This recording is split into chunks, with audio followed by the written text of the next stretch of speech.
Bismillahirrahmanirrahim. Allahumma sholli ala sayyidina Muhammad wa ala ali sayyidina Muhammad. Assalamualaikum warahmatullahi wabarakatuh. Selamat datang di channel Semoga Area Sukses. Di channel ini insyaallah saya akan berbagi tutorial-tutorial yang sangat bermanfaat bagi kita semua. Saya ucapkan banyak terima kasih semua pada teman-teman semua yang sudah mensupport channel ini dan membagi untuk men-share lebih banyak lagi orang yang menonton channel ini. Saya ucapkan banyak terima kasih dan saya doakan semoga sehat selalu dan dikabulkan hajat-hajatnya. Oke, kita saat ini kita akan belajar mengenai Content Management System, sebuah materi baru. Kemarin sudah belajar pemrograman web 1 dan web 2 dan juga belajar database. Nah, ini konsepnya berbeda. Tetap berhubungan dengan website, tapi konsepnya berbeda. Kalau kemarin itu kita buat coding dari awal, dari 0, 0 codingnya sampai menjadi sebuah website ya. Sedangkan yang ini sudah dibuat oleh suatu perusahaan atau per orang atau kelompok ya. Mereka membuat sebuah website yang sudah jadi sehingga kita tinggal menggunakannya gitu ya. Jadi hampir tidak ada mengcoding di sini. Sehingga kita lebih banyak men-setting website tersebut. Nah, dibuat oleh para programmer itu lebih fleksibel dan bisa saling terhubung dengan komunitas-komunitas yang lain yang sudah mengembangkan. Jadi websitenya ini bersifat open source, jadi bisa dikembangkan secara bersama-sama. Itu ya, secara komunitas. Itu kelebihannya. Banyak kelebihan dan kekurangannya. Jadi kenapa kita belajar dua-duanya? Memang kalau CMS ini kelebihannya tadi mudah, tapi jadinya kita ketergantungan sama si programmernya gitu. Jadi kita ketergantungan. Jadi suatu ketika perusahaannya mengalami masalah, tidak berkembang lagi, tidak upgrade, maka kita tidak bisa menggunakan website tersebut lagi gitu ya. Dalam artian kita tidak mendapatkan update terbaru gitu ya. Jadi ada kelebihan, ada kekurangannya, seperti itu ya. Oke, kita lanjut. Content Management System itu seperti apa sih? Nah, ini saya sebelum lanjut ke teorinya, mungkin saya akan tampilkan sebuah website yang dia pakai Content Management System loh. Oke, ini beberapa contoh. Kalau kalian lihat, searching aja di internet contoh pengguna WordPress ya gitu ya. Jadi nanti bisa ketahuan.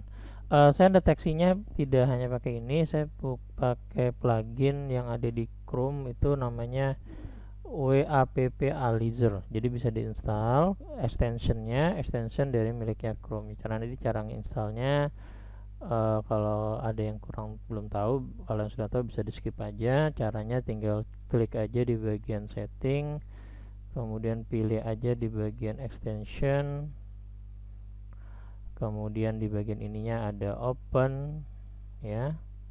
Nah, di situ kalian bisa tambahkan namanya WAPP-Alizer.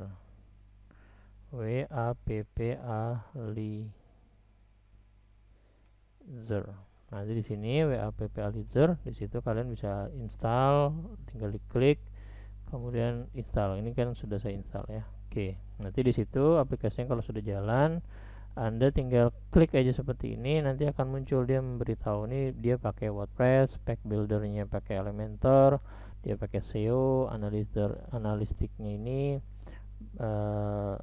apa lagi ya? Ya ini spec buildernya, nih contoh lagi. Nih dia pakai WordPress, widgetnya Twitter gitu ya. MPRR ini enggak ya, MPR tidak pakai. Ini Ganesha nih misalkan, nih dia pakai, nih bisa kelihatan ya. Oh, coordinator sudah ya pakainya. Nah, ini ya, kita coba ini. Misalkan ini ya contohnya. Nah, artinya tampilan bagi orang awam yang tidak mengerti pemrograman web maupun CMS itu menganggap ya sama aja semua website kan gitu.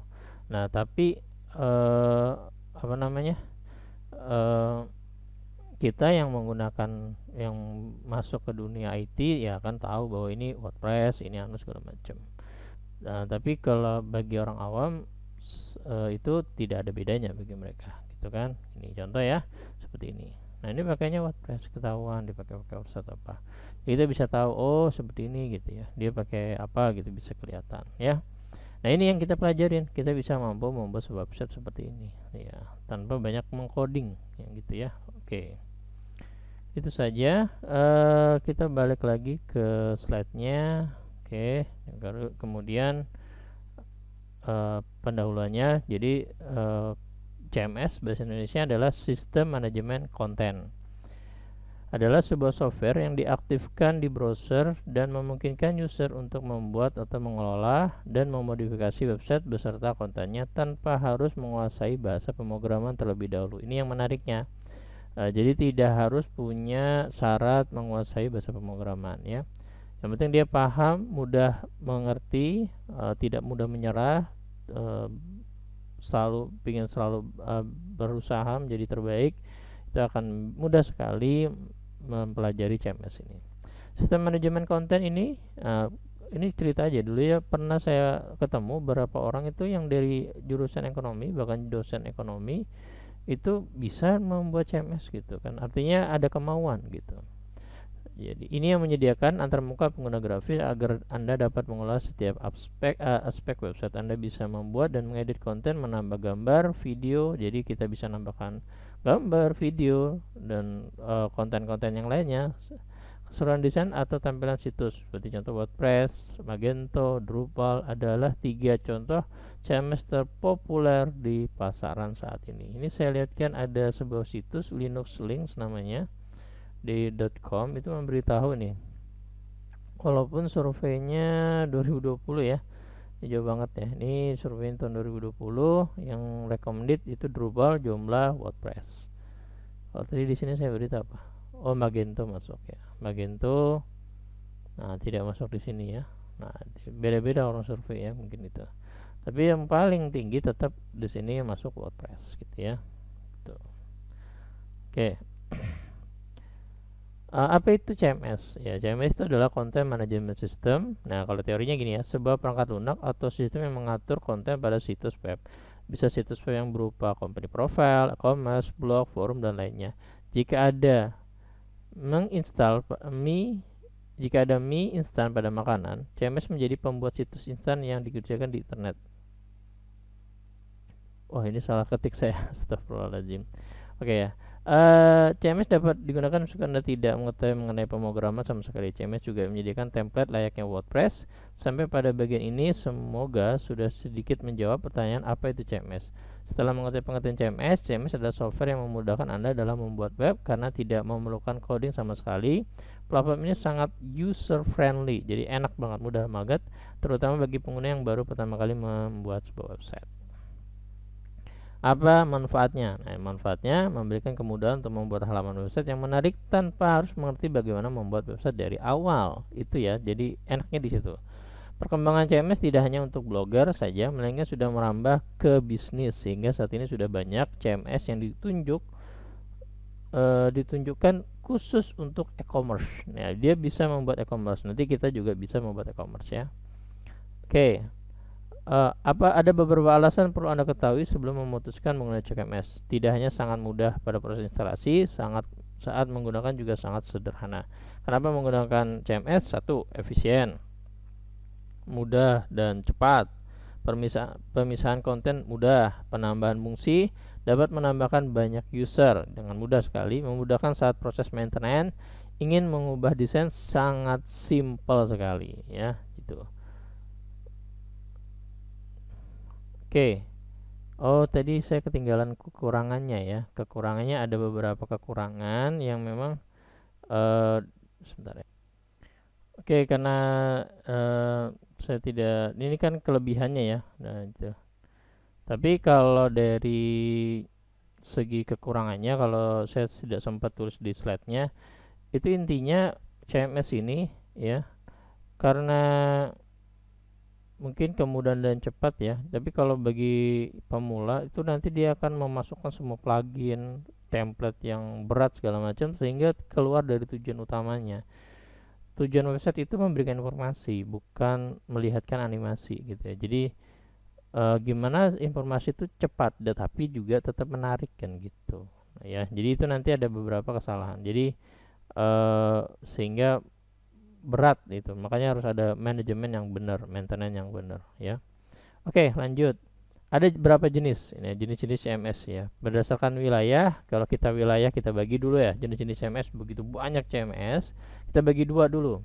Misalkan berdasarkan dalam negeri maupun internasional. Kalau di dalam negeri ada yang buat sudah CMS beberapa. Popo Gyms. Nah, kita coba buka ya. Popo Gyms. Kita coba buka Popo Gym. Popo G CMS. Nah, ini ada Popo G CMS. Nah, ini websitenya ya. Bisa Anda pakai. Ya. Ada lagi Vio CMS. Nah, ini juga sama. Oh, tidak ada website resminya dia ya. Langsung GitHub aja. Itu. Lokomedia CMS. Ini ada juga Lokomedia. Nah, Lokomedia juga tidak ada website anunya. Lebih kepada komunitas ya, ke Lokomedia ini dulu booming banget Lokomedia itu ya itu. Kemudian ada lagi Balitbank CMS. Ini bukan, ini kurang ya, Balitbank CMS ini ya. Balitbank. Nah, ini ya, ada Balitbank. Kalau nggak salah ini ya. Nah, ini saya lupa di mana Balitbank.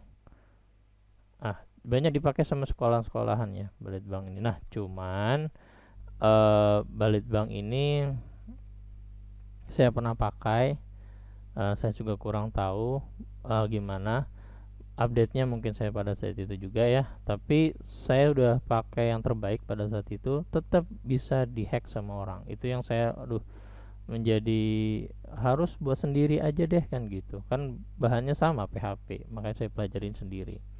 Tuh ya, saya pakai dalam negeri, testimoni saya pernah saya dihack orang untuk membuat sebuah website. Itu yang saya kurang recommended untuk yang dalam negeri ya. Saya kurang tahu kenapa penyebabnya. Kalau yang internasional ada WordPress ya, ada Joomla, ada Drupal ya. Tidak bahasa kita, saya tidak 100% mengatakan bahwa WordPress ini aman ya gitu, tidak. Setidaknya beberapa website yang saya lihat sampai saat ini aman selama dia mengupdate pluginnya, mengupdate WordPress-nya, dan menggunakan WordPress, mendownload dari WordPress resmi dan plugin-plugin resmi gitu. Yang jadi masalah, ada orang mendownload WordPress dari tempat ilegal, bukan dari resminya. Plugin juga dari tempat yang ilegal, sehingga karena tidak mendalami di dalamnya coding, sehingga tinggal main install aja, sehingga menyebabkan bahaya di situ ya. Selama resmi insyaallah aman. Ada Joomla, ada Drupal ya. Joomla itu ada banyak, beberapa Joomla sih pengguna Joomla di Indonesia. Ada beberapa, saya pernah lihat beberapa website. Nah, coba nanti saya lihat ya beberapa. Ada Drupal, Typo3, Serendip. Nah, tidak semuanya sih kita pelajarin, cukup satu aja sudah kita pelajari. Nanti yang kita pelajarin adalah WordPress ini aja. Oke ya. Ini ada siapa ini? Nah, Harvard University pakai Joomla, keren banget nih. Nah, Harvard University pakai Joomla. Nah, Drupal bukan Joomla, Drupal dia pakai. Yuk.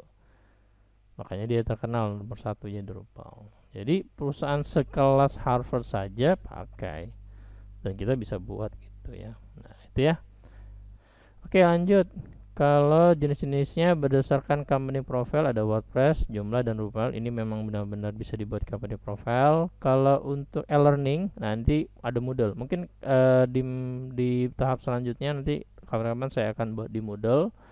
Kemudian untuk e-commerce itu WooCommerce, ini salah satu plugin punyanya WordPress, PrestaShop, Magento, OpenChat. Magento ini termasuk e-commerce. Jadi buat e-commerce bisa pakai WordPress juga, tapi nanti pakai pluginnya nama WooCommerce, atau langsung WooCommerce atau Magento itu boleh. Jadi bikin e-learning, bikin company profile, bisa semuanya. Ini adalah nama-nama CMS-nya. bikin perusahaan perpustakaan, maaf, bikin perpustakaan namanya Slim, Open Biblio, PMB dan sebagainya. Ya, jadi khusus yang paling umum perpustakaan maupun company profile itu rata-rata sudah dibuat sama CMS. Oke, begitu banyak CMS yang ada di dunia. Untuk model ini berfokus pada CMS WordPress saja. Jika sempat kita juga akan mempelajari CMS seperti Moodle, PrestaShop, dan Slim sehingga memiliki pengetahuan yang baik dalam dunia IT. Tadi jenis-jenis masih banyak lagi ya. Saya ini cuman ringkasan aja untuk mencegah terlalu banyak ya kita teorinya. Kalau di dunia jurnal itu ada juga CMS-nya ya gitu.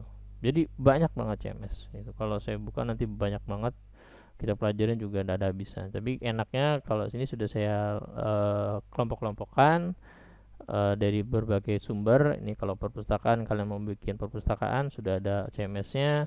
Bikin e-learning ada CMS-nya, e-commerce juga sudah ada CMS-nya, company profile. Company profile itu yang kayak apa sih? Kita udah belajar di pemrograman 1 ya, udah company profile itu kayak apa ya. Ya, company profile yang ini.